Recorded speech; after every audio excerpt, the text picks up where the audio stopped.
Culture is a nation's soul. Cultural confidence represents a fundamental and profound force that sustains the development of a nation. In China, education is more than an academic system. It is a living component of culture, carrying the dual mission of preserving tradition and inspiring innovation. Confidence in education is thus viewed as a pathway toward broader cultural confidence, which in turn strengthens national identity and social cohesion. We begin today with the story of education in China, a dynamic narrative showing how timeless wisdom continues to inform modern learning. Let's get started.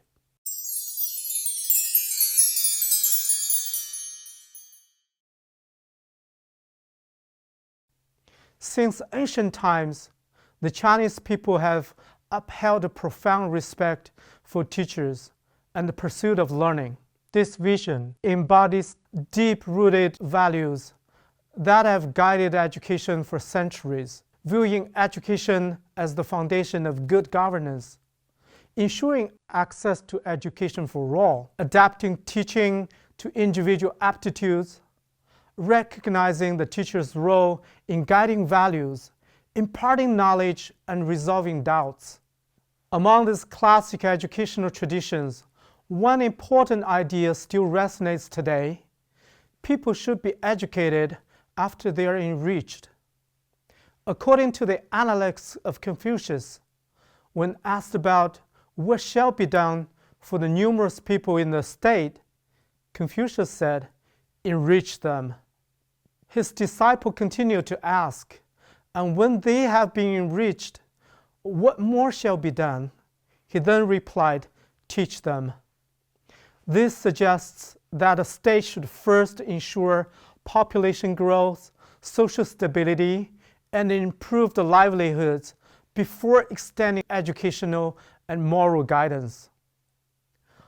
The legalist thinker Guanzhong expressed a similar observation. When the granaries are full, the people follow appropriate rules of conduct. And when there is enough to eat and wear, the people know honor and shame. His view combines material well-being directly with moral order, implying that morality and social norms are products of a certain degree of material development. Rather than merely a moral slogan, the idea of educating people after they're enriched has become a guiding principle for shaping China's educational system over centuries. Historically, this principle unfolded in a recurring cycle. Material prosperity enabled educational expansion, which in turn sustained cultural transmission and civic stability, all of which ultimately reinforced the foundations for future prosperity. This dynamic was vividly illustrated in the Song dynasty.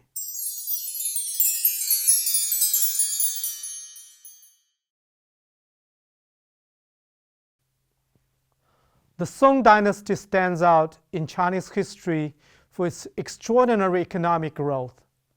Increased population, advanced agricultural techniques, and booming trade and commerce created a thriving economy and a period of social stability and cultural prosperity.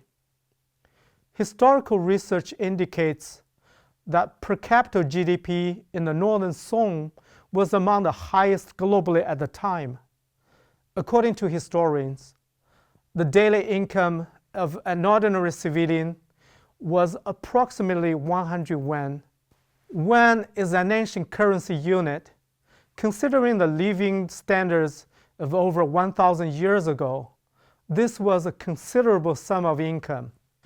This economic vitality created fertile ground for education to thrive. Woodblock printing, invented during the Tang Dynasty, became widespread in the Song Dynasty. It enabled books to be reproduced in large quantities and at a low cost. making classical texts accessible even to families of modest means and thereby spreading literacy. The thriving economy also reshaped the social and political landscape. A growing merchant class who benefited from more learning opportunities and open governance policies were allowed to enter the path of official careers, breaking the political barrier that had existed since the Qing and Han dynasties. Backed by a strong economic base, the Song government funded official schools through the allocation of xuetian, land whose revenues were used to support educational activities. Meanwhile, local elites and retired officials invested in academies or shuyuan and village schools. It is estimated that over 700 academies were established across the empire, including renowned examples such as White Deer Grotto Academy and Yellow Academy. These academies enjoy greater intellectual freedom, encouraging moral cultivation, scholarly inquiry, and open debate. Another milestone achievement of Song education was the fair imperial examination system, or the converges system. A policy of governing by scholars was adopted through reforms during the Northern Song. By that period, the converges system had replaced hereditary aristocracy as the main path to governance office, making public service attainable to all people with merit. As the population grew and learning costs fell, participating in the examinations became a national phenomenon. Candidates, regardless of their family backgrounds, were given an equal opportunity to serve as officials after passing the examinations. Many outstanding politicians emerged, including Ouyang Xiu, Wang Anshi, Fan Zhongyan, and Su Shi. Estimates suggest the number of examination candidates grew from tens of thousands early in the dynasty to possibly several hundred thousand by the end of the dynasty, reflecting the profound social impact. The Song experience vividly illustrated the virtuous cycle embodied in the principle of educating people after they were enriched. Material prosperity and technological advancement fostered a flourishing culture. More people could afford education and broaden their life opportunities. Official schools and academies provided enlightening education that cultivated capable and morally grounded citizens, who in turn helped strengthen governance and safeguard stability and economic vitality. This synergy made the Song dynasty one of the most culturally prosperous periods in Chinese history. The establishment of a robust civil bureaucracy, developments in new Confucian thought, and a flourishing literary and artistic landscape accessible to both elite and popular audiences all combined to form the enduring charm of Song culture that transcends time and space.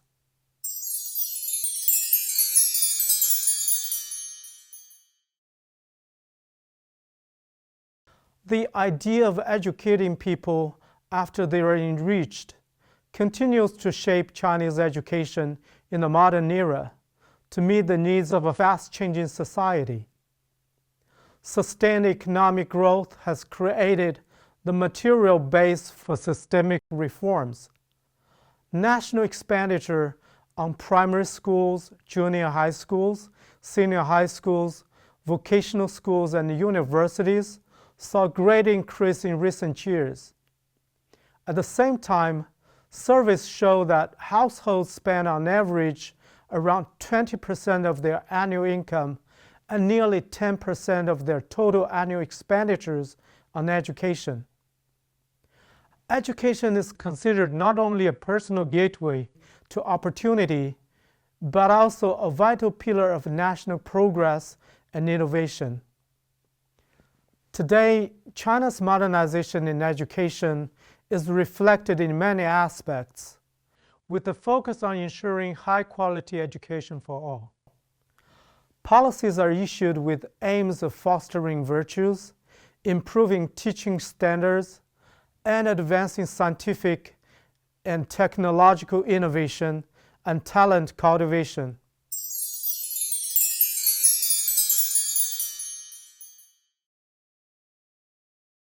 Informatization has become a defining feature of our era. The digitalization of education represents a crucial breakthrough for China, allowing it to pioneer new pathways and build fresh advantages in educational development. One of the typical endeavors of China's digital transformation in education can be illustrated by the Smart Education of China platform, launched in 2022, with the goal of expanding coverage of high-quality educational resources, boosting educational reform and innovation, driving balanced development of education in all regions, and supporting digitally enabled quality improvement in basic education. Now the platform has been widely adopted, enabling teachers and students nationwide to share high-quality resources. A notable example is found in the Ningxia-Hui Autonomous Region, home to many rural and remote communities. For local children, the platform has opened doors once closed, offering access to top-tier digital courses, virtual labs, and interactive tools previously out of reach. These digital wins carry them into an unbounded world of knowledge, discovery, and growth. The international version of the platform was unveiled in 2024. Available in all 6 UN official languages, it aims to provide universal access to integrated, intelligent, and international class digital education. By April 2025, the platform has over 164 million registered users and 61.3 billion page views, serving visitors from over 220 countries and regions. This development marks a commitment not only to domestic modernization, but also to an active role in providing education as a shared public good.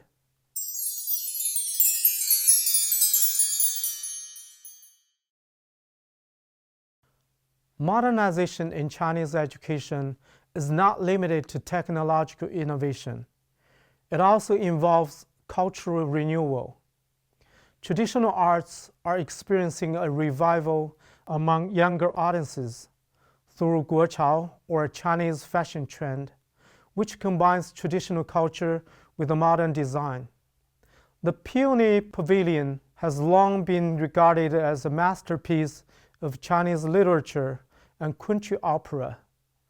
The youth edition of the play, featuring young performers and targeting young audiences, reintroduced artistic traditions in a form that felt more approachable and relatable. Today, as China's economy continues to boom, a generation of youth nurtured in a stable environment are on a quest for their cultural identity.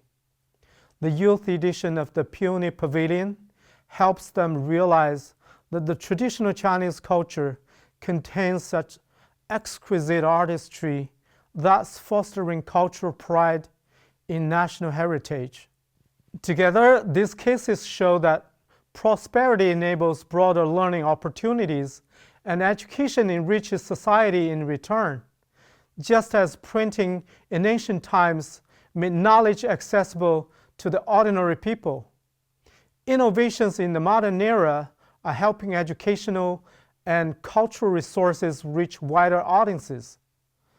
Across centuries of reform and renewal, China's education story reflects a lasting truth. Prosperity and learning sustain each other. Economic prosperity enables inclusive, high-quality education, while successful education nurtures the skills and the values essential for people's growth. Modernization is not a break from tradition, but a blending of historical insight with contemporary innovation. Education is seen as both knowledge transmission and a cultivation of moral awareness, cultural confidence, and collective responsibility. By harmonizing tradition with modernization, China shows how education can stay rooted in its past while preparing citizens for a connected future.